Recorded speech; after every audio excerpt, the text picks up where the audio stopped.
Assalamualaikum warahmatullahi wabarakatuh.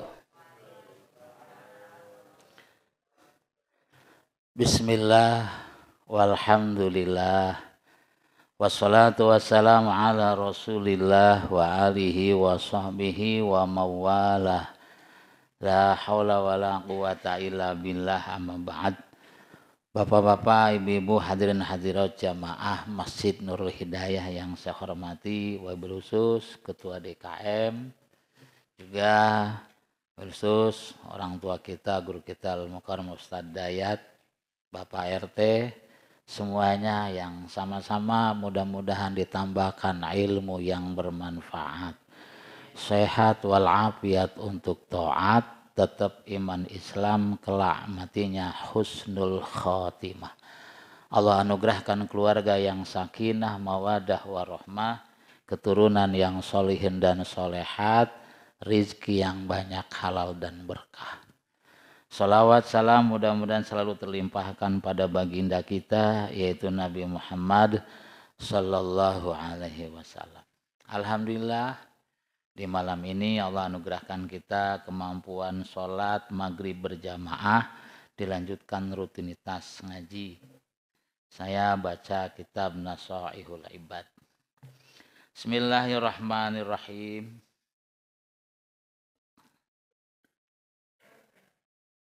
Mana? Bismillahirrahmanirrahim. Kok hilang?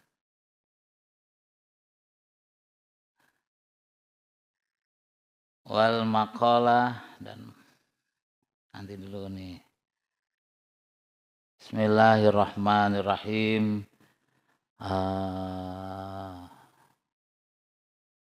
Maqalah ini dulu nih. Bismillahirrahmanirrahim. Qala Umar radhiyallahu an. Ya, sahabat Umar radhiyallahu an. Ya, dari Umar radhiyallahu an, man taraka fudulal kalam manahal hikmah.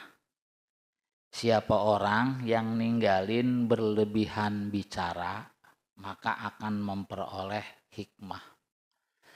Jadi kalau bicara itu secukupnya saja, nggak banyak ngobrol. Apalagi yang senang di pos ya. Kalau nggak ngobrol gimana ya? Gitu. Contoh, kata-katanya itu jadi hikmah. Di Jawa dulu ada yang namanya Mbah Dalhar. Mbah Dalhar itu gurunya Buya Dimyati, gurunya Mbah Mangli, gurunya Gusmik, gurunya Kemarus Alirboyo. Nah, muridnya aja pada begitu. Itu kalau pas itikaf saja ketika pesantren di Mekah lebih dari 22 tahun katanya. Pas kalau mau ngomong yang keluar abu, saking lamanya diem. Jadi zikirnya di hati, diem.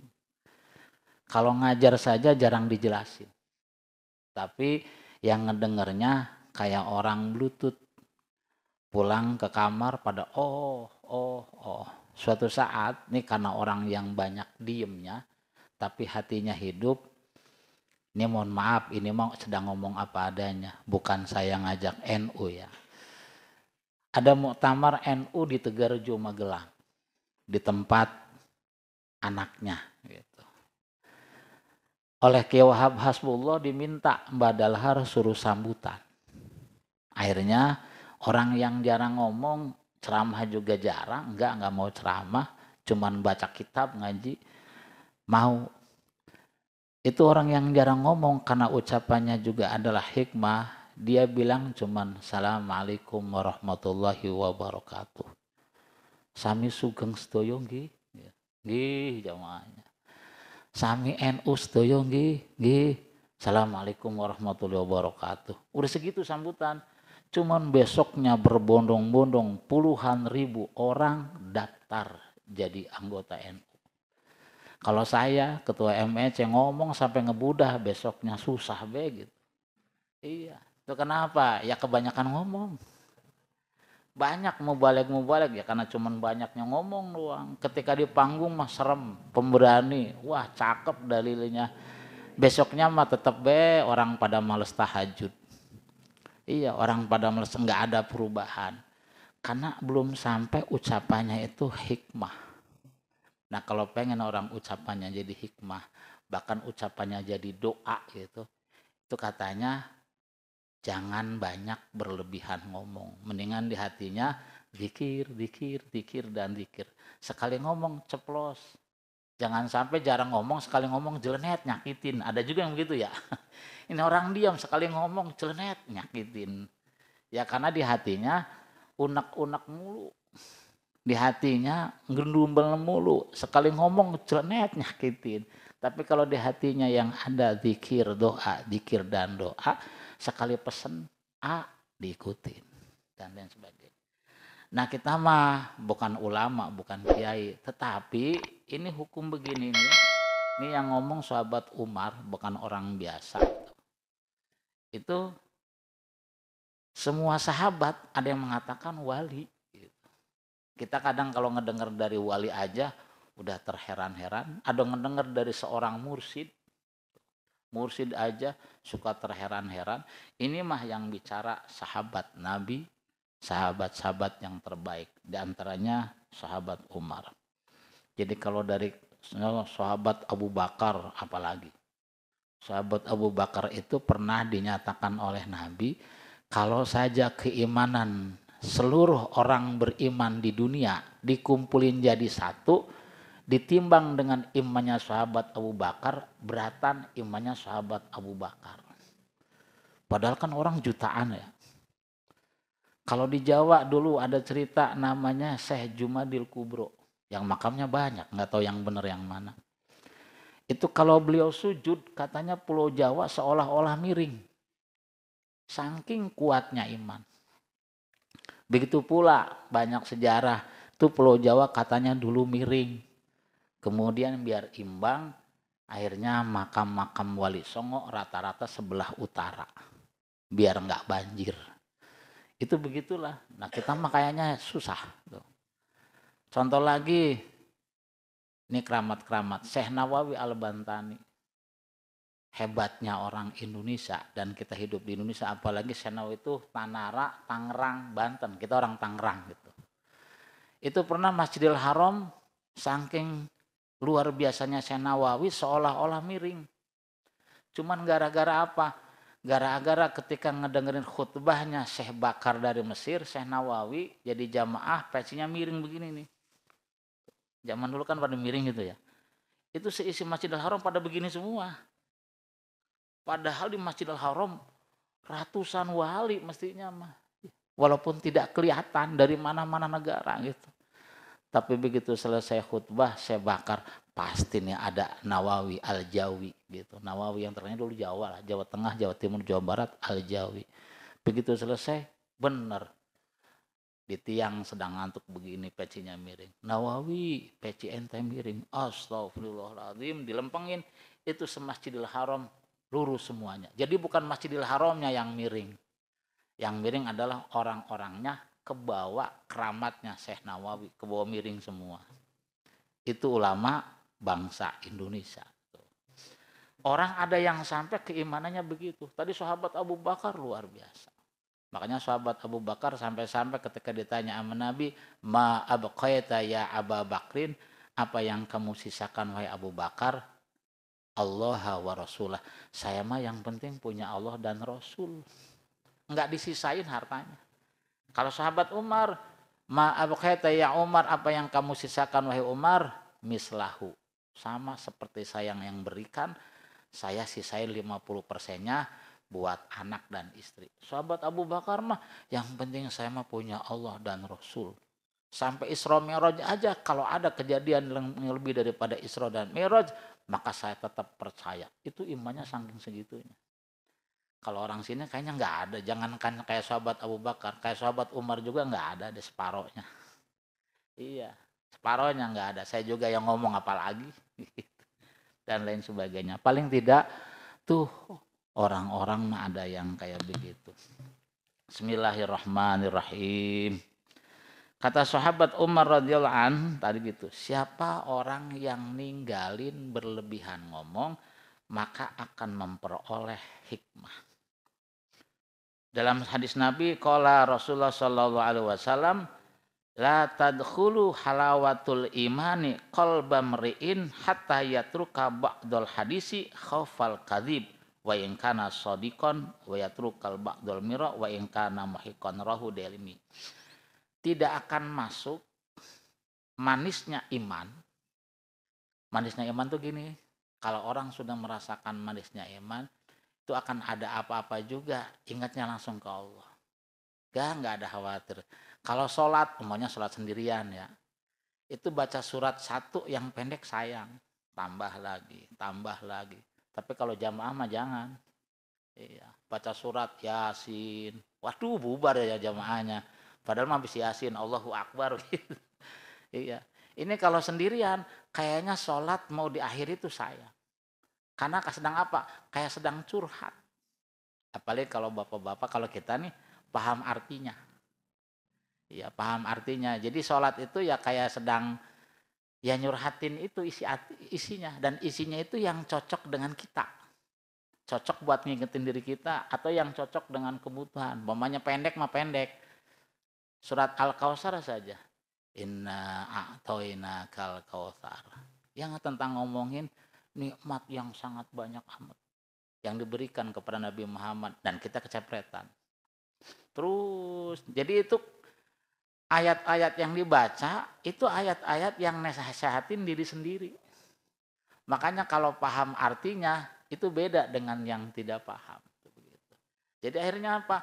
Apa yang dibaca, surat-surat itu kayaknya ngena banget buat nasihat kita.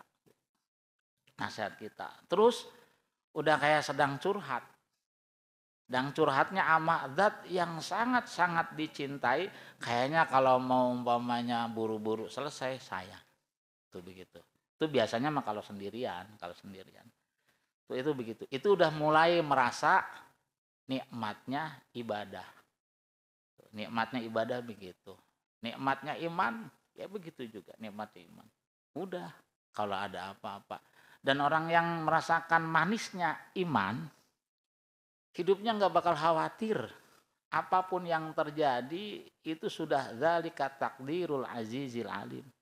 Dan itu yang terbaik menurut Allah. Udah. Apapun yang terjadi gitu. Mau kelihatan kata manusia bencana, mau kelihatan kata manusia gunung meletus, mau kelihatan kata manusia banjir. Itu udah. Ini mode yang terbaik menurut Allah. Semuanya, jadi nggak ada kekhawatiran, nggak ada apa-apa. Tentrem hidupnya. Kalau sudah apa? Ngerasain manisnya iman tuh. Nggak khawatir nggak makan, nggak khawatir macam-macam nggak gitu. Itu kalau sudah merasakan manisnya iman. Apa-apa ada Allah. Apa-apa ada Allah. Begitu ada Allah. Udah. Coba kalau mamanya gini aja. Kita nih anggap aja kalau orang awam, gara-gara cuman punya backingan Kapolsek, apa-apa tenang, saya mah punya saudara Kapolsek, itu begitu aja udah tenang. Iya. Atau tenang gara-gara punya teman polisi, aduh ada razia, tenang dah, saya mah ada papri ini. Paling nanti minta diambilin gitu motornya. Itu begitu aja kayaknya rada ada ketenangan gitu. Apalagi kalau kenal sama Kapolri. Iya, mau polisi model apa juga, biarin, tinggal ngebel Pak Kapolri, iya dan lain sebagainya. Itu baru manusia yang ada batasannya. Apalagi kalau kita itu sudah mulai apa-apa ada Allah, ada apa-apa, ada Allah. Orang ada nyantet macam-macam, emang nyantet juga dia mampu, ampuh dan macam-macam. Kalau nggak diizinin Allah mah nggak bakal bisa. Tuh. Iya, katanya mau ditenun. Mau di apa. Ya yang nenun juga kan pakainya ilmu jin. Emang jinnya juga kekuatannya dari mana? Si izin Allah. Enggak ngizinin mah. Itu yang begitu mau hidup di mana? Di tengah-tengah kampung. Yang orangnya rata-rata dukun semuanya juga. Tenang. Itu kalau apa? Sudah imannya mantep apalagi sampai merasakan manisnya iman. Udah. Ya Nabi Muhammad itu kan atau Nabi Musa. Di tengah-tengah orang para ahli sihir, ya udah begitu aja. Orang ada Allah. Cuman dizolimi, ditekan sama masyarakat, jangan muncul. Ya, emang yang munculin siapa? Tu'izzu man tasya wa tudhillu man tasya. Allah itu memuliakan orang yang dikehendaki dan meremehkan, menghinakan orang yang dikehendaki. Nah, kalau kita sudah mulai apa-apa, ada Allah, ada Allah, ada Allah, yang digantungin Allah, udah tenang. Bahkan sampai merasa manisnya. Jadi kalau diuji juga, oh Allah mau ngasih apa nih? Saya diuji. Iya, kalau mau ujian kan namanya baru mau naik. Hidup itu Ibu, Bapak, mirip kayak kopi. Kopi kalau pahit terus kayaknya nggak enak ya. Hidup pahit mulu. Tapi kalau manis mulu juga nggak enak. Saya aja ditawarin, ada apa? Gula. Malah enggak ogah. Padahal mah tawarin manis gitu. Yang enak mah ada pahitnya, ada manisnya. Bahkan ketika ada manis, nyari yang pahit biar seimbang. Makanan aja begitu. Yang gurih-gurih mulu kadang-kadang saya nyari pare yang rada pahit gitu kan. Iya. Jadi kalau manis mulu juga nggak enak hidup. Hidup kalau digampangin mulu nggak enak, nggak nikmat ngerasainnya. Sama orang dikasih sehat mulu, nggak merasakan sakit, itu nggak begitu nikmat rasanya makanan-makanan yang enak. Tapi begitu pas pernah dikasih sakit, terus sembuh, begitu makan, ya Allah nikmatnya. Kayak orang puasa pas Ramadan buka puasa maghrib, itu lebih nikmat sirup marjan atau namanya air kelapa, gara-gara tadinya pahit dari pagi sampai maghrib nggak boleh minum. Begitu sekali minum, ya Allah berlipat-lipat nikmatnya. Sehingga ulama-ulama sufi mengatakan surga juga, neraka juga nih, itu diciptakan karena rahmat Allah. Sebab kalau nggak ada neraka, nanti biasa aja nyicipin surganya. Tapi gara-gara ada neraka itu, biar nanti menikmati surganya betapa luar biasa nikmatnya berlipat-lipat gitu. Sama tuh kayak kesehatan. Kalau udah pernah ngerasain sakit, apalagi diimpus, makanan lewatnya impus, mulut, hidung, pengen makan apa-apa ya cuma ngelihat orang mah pada yang nengok sakit ke bawah parcel ya. Emang parcel buat siapa? Orang selang pakai selang. Iya, dikasih selang bawanya parcel. Iya, itu mah yang nungguin. Iya, cuma ngelirik, ya Allah, segar amat, enak amat gitu. Tapi begitu sembuh, dilepasin semua, kita makan berlipat-lipat ngerasa nikmatnya. Itu begitu tuh. Jadi kalau kita sedang sakit, sedang susah, itu mah biar nantinya ngerasain kenikmatan Allah lebih, tuh lebih gitu. Jadi nggak usah ngeluh lah, biarin aja. Sama, nggak usah ngeluh ketika dikasih kopi, tinggal nyari gulanya dikit, gitu. Bismillahirrahmanirrahim. Jadi tidak akan masuk manisnya iman terhadap hati seseorang sehingga dia ninggalin pembicaraan, perkataan, khaufal kadzib, takut bohong. Padahal ngomongnya bener nih. Tapi kalau berlebihan takut-takut melenceng dikit. Sampai segitunya. Itu nanti akan merasakan nikmatnya, tuh, nikmatnya iman. Wa in kana sodikon, sekalipun itu kata-kata bener. Kalau kita makan kata-kata kode bener udah ditambah-tambahin. Iya, tambah-tambahin. Emang kenapa tambah-tambahin? Nyocokin waktu. Pengennya mau baca hadis 2, baca jelasin udah. Cuman kan waktunya belum habis. Gitu. Jadi kan begitu. Bismillahirrahmanirrahim. Wa man taraka fudulan nadri mana khusulal qalbi. Siapa orang yang ninggalin berlebihan melihat, memandang, maka akan memperoleh khusunya hati. Ini yang paling banyak sekarang, mandang WA. Mandang apa tuh? HP. Itu warna apa saja, pemandangan apa saja, gambar apa saja. Ini kalau keseringan dari mata, lama-kelamaan di hati. Sedang sholat aja masih kebayang. Apalagi mohon maaf karena nggak ada anak kecil. Saya pernah di komputer ada yang nunjukin gambar yang amburadul gitu ya. Perempuan bajunya kemana tahu gitu. Dimeremin malah kebayang gitu. Lihat begini masih kebayang, dimeremin malah jelas.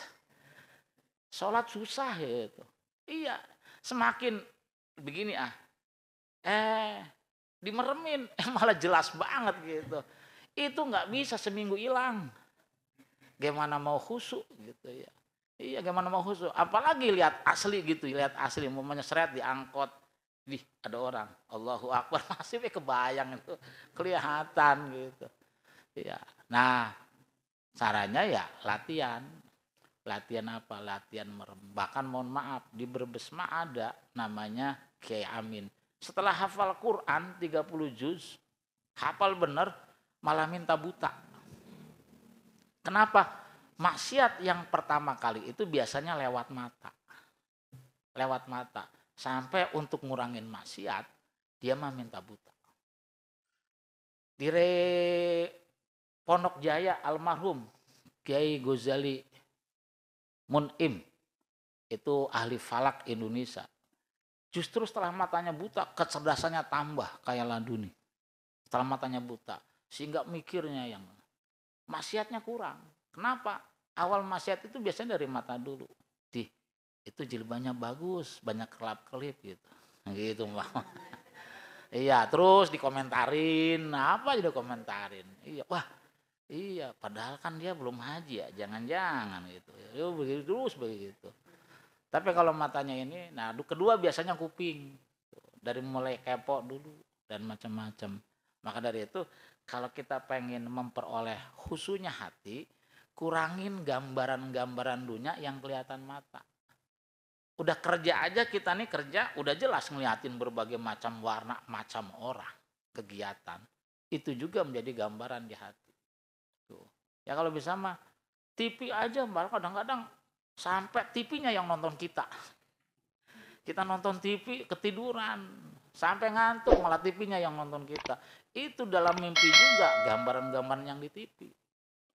Maka umpamanya ini ya banyak-banyakin lah. Jadi kalau umpamanya mau lihat sesuatu juga, lihat yang di belakangnya sesuatu. Kalau lihat sesuatu yang indah, lihatnya di belakangnya yang indah itu siapa? Siapa yang nyiptain keindahan? Allah. Allah itu bukan tulisan Allah, bukan. Ya udah gitu aja, Sang Pencipta. Yang nyiptain subhanallah, yang ngasih rezeki Allah. Allah. Sama kayak bapak-bapak mungkin ketika seneng calon istri dulu mah ya, ada jilbab biru di jemuran, tuh yang kebayang siapa tuh? Iya, jilbab biru, padahal bukan karena jilbab birunya, kemarin pakai baju jilbab biru ini nih, langsung kebayang wajahnya.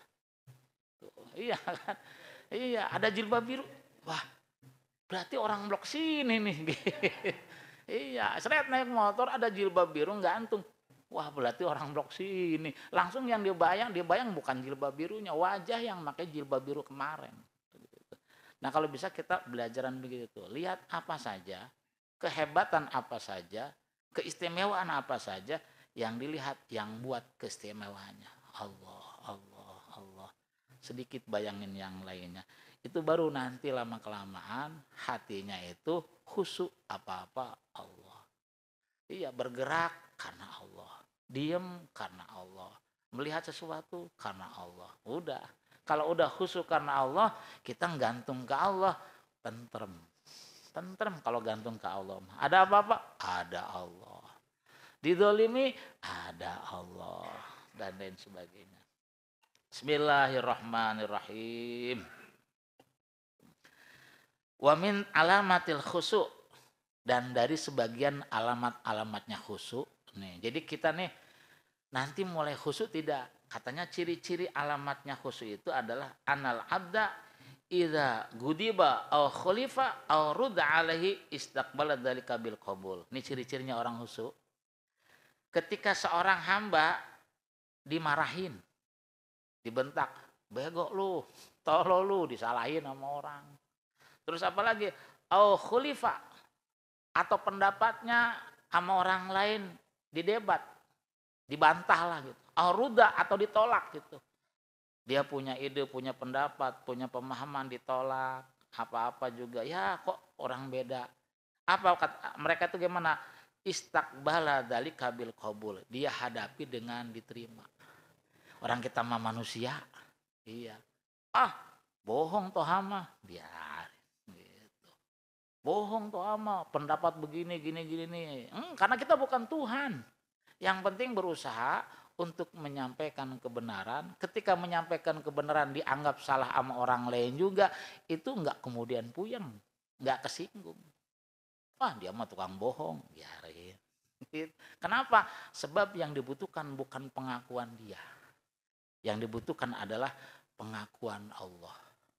Biarin orang nggak pada ngakuin, biarin orang tidak sepaham, biarin orang tidak cocok, tapi kita berusaha semaksimal mungkin agar cocok dengan Allah lewat contoh-contoh Rasulnya. Selebihnya orang sepakat tidak sepakat nggak apa-apa.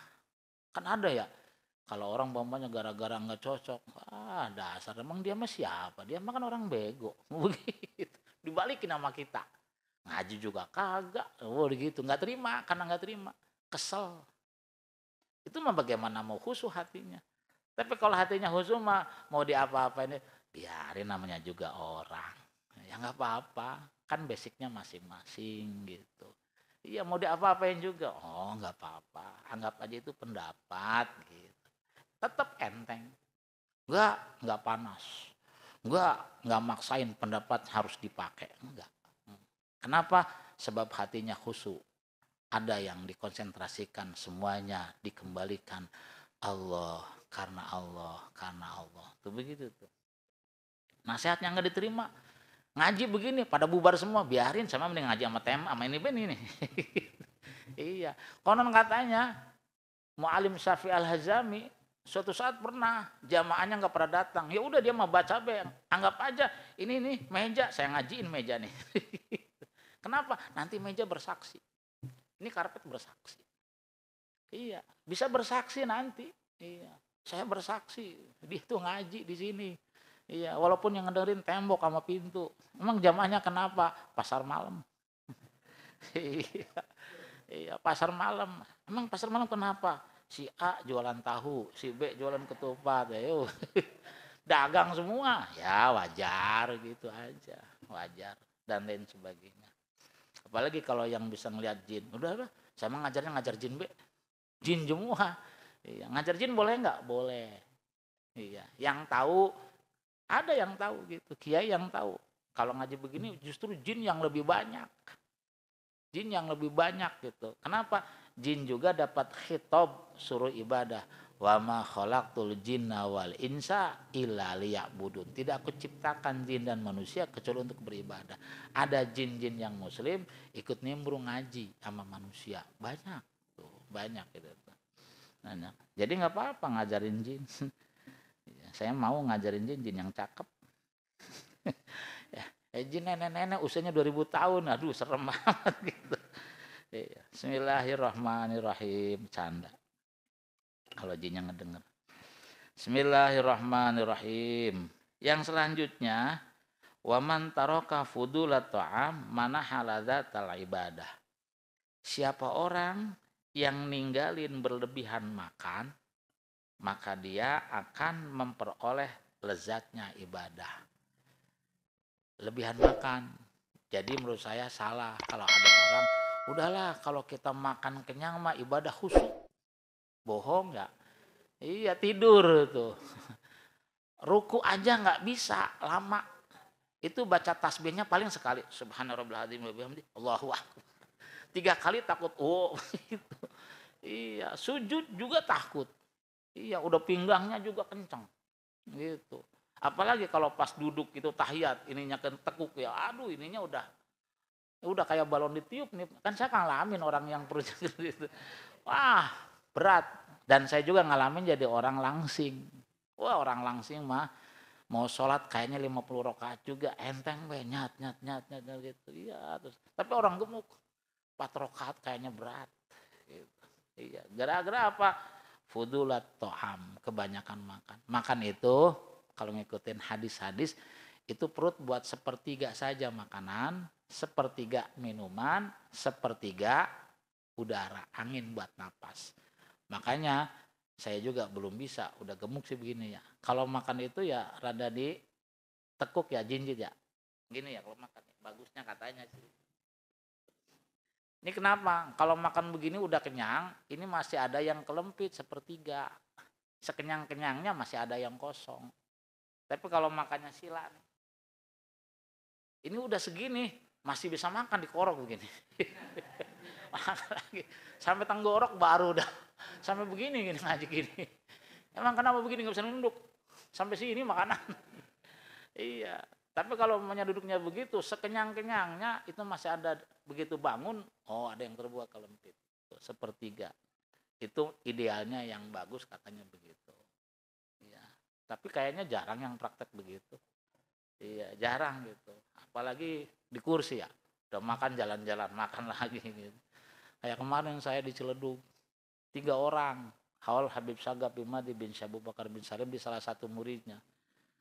Tahu-tahu 3 orang dikasih apa? Paha kambing 2. Nasi kebuli senampan, paha kambingnya 2, bukan paha ayam ya, paha kambing. 2, 1 aja buat bertiga udah banyak. Ini mau 2, aduh, nggak dimakan sayang. Gitu. Iya dimakan kayaknya rakus amat. Oh, iya, ya udahlah nikmatin aja, gitu nikmatin. Akhirnya nasi kebulinya nggak dimakan, dagingnya apa ya dagingnya gitu. Ngikutin orang Arab dan lain sebagainya. Tapi tetap siapa orang yang berlebihan makan gitu, ninggalin berlebihan makan akan memperoleh lezatnya ibadah. Jadi bagusnya mah lapar, tapi jangan kelaparan.